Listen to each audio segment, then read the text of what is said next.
ଏହିପରି ଗୁଣ ଥିଲେ ଆପଣମାନେ କେମିତି ଏହାକୁ 2 ସେକେଣ୍ଡରେ କରିବେ ତାହା ମୁଁ ଆଜି କହୁଛି।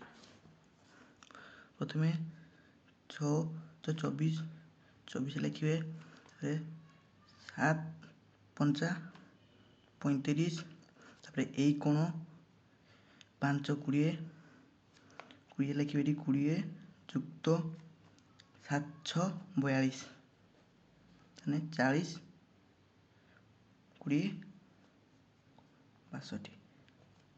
ସେମିତି ଏଇଟା 8 3 24 7 4 28 4 3 12 ଯୁକ୍ତ 56 7 8 6 ସେଇ 68। ଦେଖନ୍ତୁ ଏଇ ଆନ୍ସର୍ ଏତିକ।